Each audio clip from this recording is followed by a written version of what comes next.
আয়োজন কৰিলে আৰু তাত আজি উপস্থিত হৈ মই অতিশয় আনন্দিত আহিয়ে ভৰি দিয়ে যি ৱেলকাম গছপুলিৰে কৰিলে অন্তৰ চুই গ'ল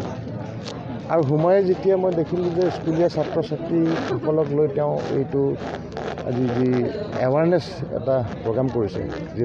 প্লেণ্ট এণ্ড ফ্লাৱাৰ ফেষ্টিভেলৰ জৰিয়তে সেইটো অতি উত্তম আৰু ল'ৰা ছোৱালীবিলাকক যদি এতিয়াৰ পৰা আমি প্ৰকৃতিৰ প্ৰতি সজাগতা কৰোঁ প্ৰকৃতি প্ৰেমৰ কাৰণে খুব ভাল কথা আগন্তুক দিনত এইটো এটা ভাল ফল দিব আৰু মই ভাবোঁ আজি যি প্লেণ্ট এণ্ড ফ্লাৱাৰ ফেষ্টিভেলৰ আয়োজন কৰিলে মৃণাল শইকীয়া ডাঙৰীয়াই এইটো প্ৰত্যেকটা সমষ্টিতে কৰিব লাগে আৰু তেনেকুৱা ধৰণৰ প্ৰকৃতিৰ প্ৰতি ময়ো আজি মোৰ চিন্তা আহিছে যে অলপ বহল ভিত্তিত আমিও সমষ্টিত কৰিম এনে গছপুলিটো সকলোৱে ৰুয়ে থাকে মুখ্যমন্ত্ৰী ডক্টৰ হিমন্ত বিশ্ব শৰ্মা ডাঙৰীয়াই প্ৰথম বছৰত 1 কোটি তাৰপিছতে 2 কোটি তাৰপিছত 3 কোটি লক্ষ্যৰে গছপুলি ৰুই গৈ আছে আৰু এইটো নহয় গছপুলিকেইটা ৰুই পেলাই আমি এৰি থৈ দিলোঁ কিন্তু তাৰ যতন নল'ব গছপুলি এটা ৰুব লাগে আৰু যতন কৰিব লাগে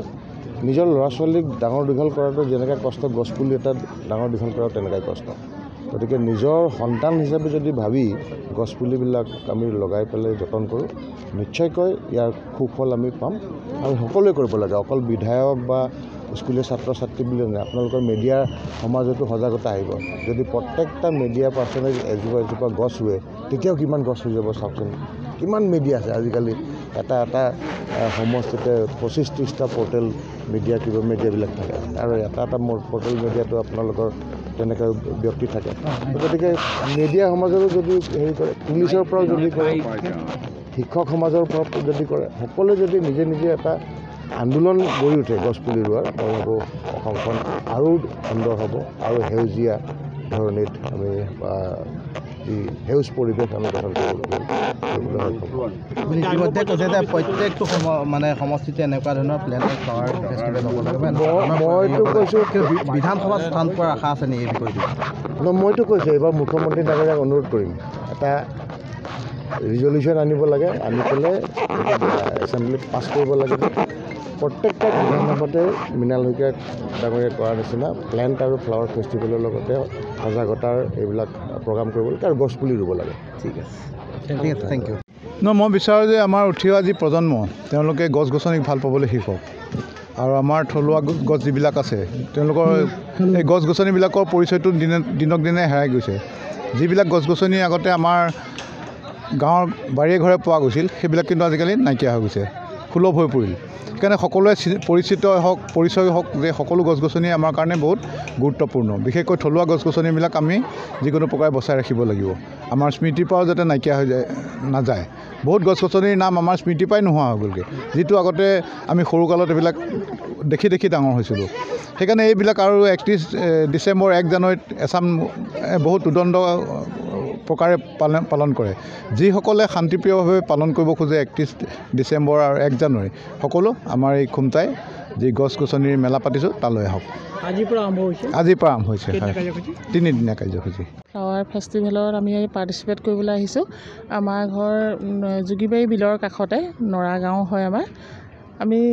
এই বিধায়ক ছাৰৰ উৎসাহতে আমি আজি 3 বছৰত ভৰি দিছেহি ঘৰতো আমাৰ এখন নাৰ্চাৰী আছে তেখেতৰ অনুপ্ৰেৰণাতে আমি নাৰ্চাৰী আমি কৰি আছোঁ আৰু এনেকৈ আমি মেলালৈ ওলাই আহিছোঁ এই আৰু দেখিছে আনিছোঁ আমি বহুত আমাৰ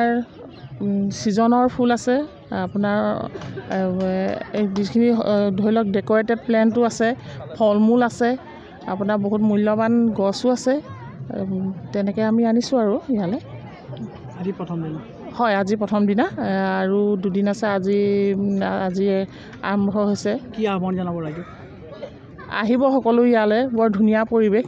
আৰু আহিব ইয়ালৈ চাবহি বহুত জেগাৰ পৰাও বাহিৰৰ পৰাও নাৰ্চাৰী আহিছে আপোনালোকৰ ৰাইজে আহি আমাক উৎসাহ যোগালে আমাৰো ভাল লাগিব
যিকোনো খবৰৰ বাবে যোগাযোগ কৰক 7099017330 লগতে 7099017110 নম্বৰত।